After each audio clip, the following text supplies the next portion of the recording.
사랑하는 새나 친구 여러분, 메리 크리스마스! 12월 25일 여러분과 함께 하나님의 말씀을 나눌 김도윤 목사입니다. 성탄절하면 성경에서 빼놓을 수 없는 사람들이 있는데 바로 동방박사입니다. 그들은 예수님을 만나기 위해 황금과 유향과 모략을 준비하죠. 자신들이 드릴 수 있는 가장 귀한 것, 즉 자신을 예수님께 드린다는 상징으로 가장 귀한 것을 드리죠. 왜 드리냐고요? 당연히 예수님의 생일이기 때문입니다. 예수님께 생일 선물을 준비하죠. 그분이 기뻐하실 만한 것으로 준비합니다. 여러분은 성탄절을 맞이하며 예수님께 드릴 선물로 무엇을 준비하셨나요? 혹시 무언가 받을 생각으로만 있는 건 아니겠죠? 제 어린 아들과 예전에 이런 이야기를 나눈 적이 있습니다. 아들, 성탄절은 우리를 위해 예수님이 이 땅에 오신 날이야. 아들이 선물 받는 날이 아니야. 아들이 예수님께 가장 소중한 것을 선물로 드리는 날이야. 그럼 아들은 성탄절에 예수님께 무슨 선물 드릴래? 그러자 잠시 심각하게 생각한 후 이렇게 대답했습니다. 아빠라고 했죠. 아빠를 예수님께 드리겠다. 아들의 말에 웃기기도 하면서 다시 한번 그 이야기를 생각해 보았죠. 그래, 나를 드리는 것.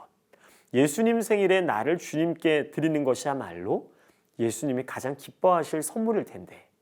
내가 나의 삶, 나의 것을 드리지 못하니 아들을 통해서라도 듣게 된 이 이야기가 예수님이 오신 성탄절에 대해 그리고 성탄절을 맞이하는 나 스스로에 대해 다시 한번 생각해보는 시간이 되었습니다. 사랑하는 여러분, 여러분에게 있어서 성탄절은 어떠한 날인가요? 오늘도 말씀을 통해 그 기쁨과 은혜의 소식을 함께 나누기를 원합니다. 자, 오늘도 행복한 큐티 시작합니다. 오늘의 주제, 큰 기쁨의 소식입니다. 오늘의 말씀은 누가복음 2장 1절에서 14절입니다. 그 무렵 아우구스투스 황제가 칙령을 내려 전 로마 통치 지역은 호적 등록을 하게 됐습니다. 이것은 구레뇨가 시리아의 총독으로 있을 때 실시된 첫 번째 호적 등록이었습니다. 그래서 모든 사람은 호적을 등록하기 위해 각각 자기 고향으로 갔습니다. 요셉도 갈릴리 나사렛 마을을 떠나 다윗의 마을인 유대 땅 베들레헴으로 올라갔습니다. 요셉은 다윗 가문의 직계 혈통이었기 때문입니다. 그는 약혼한 마리아와 함께 호적을 등록하러 그곳에 갔습니다. 그때 마리아는 임신 중이었습니다. 그들이 그곳에 머무르는 동안 해산할 때가 돼 마리아는 첫 아들을 낳고는 아기를 천으로 싸서 구유에 눕혔습니다. 여관에는 그들이 들어갈 빈 방이 없었기 때문입니다. 한편 목자들은 바로 그 지역 들판에서 살며 밤에 양떼를 지키고 있었습니다. 주의 천사가 그들 앞에 나타나 주의 영광이 그들을 환하게 둘러 비추니 그들은 너무나 두려웠습니다. 예수님이 태어나신 것은 시리아 지역을 다스리던 구레뇨라는 사람이 총독으로 있었을 때입니다. 그 당시 로마 시대의 최초 황제 옥타비아누스라 불리우는 아우구스투스 황제가 칙령을 내려 전 로마 통치 지역은 호적 등록, 다시 말하면 인구조사와 함께 명부에 기록을 남기게끔 명령을 내린 것이죠. 그래서 모든 사람은 호적을 등록하기 위해 각각 자기 고향으로 갔습니다. 요셉 역시 약혼한 마리아와 함께 호적을 등록하기 위해 고향을 향해 간 것이죠. 그곳이 바로 베들레헴입니다. 원래 요셉은 갈릴리 지방 나사렛이라는 동네에 살고 있었습니다. 하지만 다윗의 후손이었던 요셉은 유대 땅 베들레헴으로 호적을 신고하러 갈 수밖에 없었던 것이죠. 그때 마리아는 임신 중이었습니다. 그런데 베들레헴에 몰려든 많은 사람들 때문에 제대로 숙소를 찾을 수가 없었습니다. 그때 때마침 그 베들레헴에 머물러 있을 때 아기가 태어날 때가 된 것입니다. 그리고 결국 그 두 사람은 마국간에서 아기를 낳을 수밖에 없게 되었습니다. 7절 말씀 함께 읽겠습니다. 마리아는 첫 아들을 낳고는 아기를 천으로 싸서 구유에 눕혔습니다. 여관에는 그들이 들어갈 빈 방이 없었기 때문입니다. 정말 방이 없을 수도 있지만 문득 방이 없지 않았을지도 모른다는 생각도 들었습니다. 나름 돈 있는 사람들에게 더 많은 값을 받을 수 있도록 몇 개의 방을 빼놓았을지도 모른다는 생각이죠. 하물며 진짜 없다고 할지라도 곧 아기가 태어날지도 모르는 임산부에게 자신의 방이라도 내어주지는 못할 망정 마국간으로 보내는 너무나 안타깝고 속상한 모습입니다. 물론 마국간으로 간 것도 누군가의 배려라고 이야기할 수 있을지 모르죠. 하지만 곧 태어날 아기를 임신한 임산부와 남편이 마국간으로 가는 그 모습, 정말 배려받은 모습이라고 말하기에는 조금은 차갑고 안타까운 것이죠. 빈 방 없습니다. 방이 없어요. 그런데 물론 제가 잘 방은 있습니다. 당연히 제가 잘 방은 있어야죠.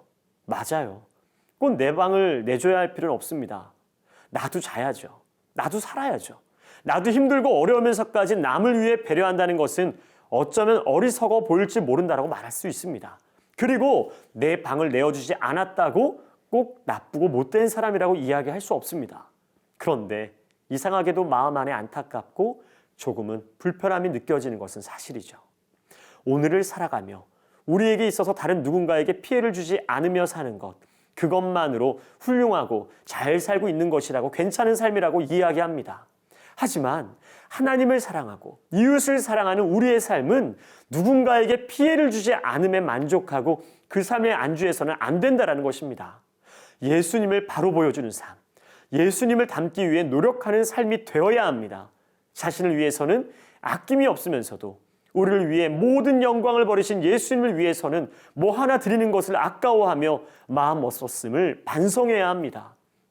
그리고 가장 귀하고 좋은 것으로 예수님에 대한 사랑을 표현하고 사랑을 실천하는 여러분의 삶, 진정한 성탄절이 되어야 할 줄 믿습니다. 성탄의 주인공은 오직 예수님이십니다.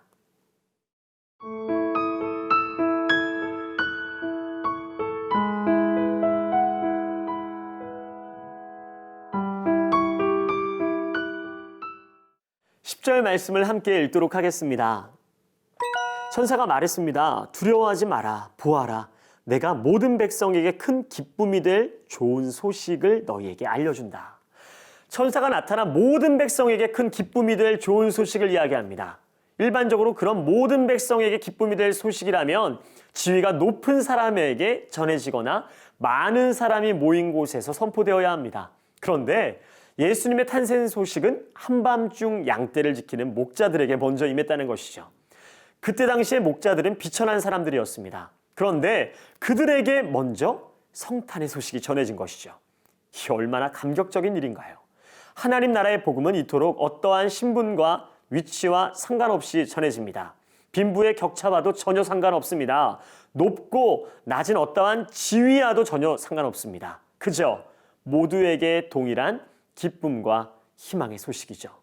그런 기쁨의 소식을 제가 들어도 될까요? 아닙니다. 힘있고 돈 많고 지위 높은 사람들만이 듣게 될 소식이 아니라 힘없고 비천하다 생각되어지는 사람들에게도 당연히 들려지게 될 모두에게 해당되는 기쁨의 소식이라는 사실이죠.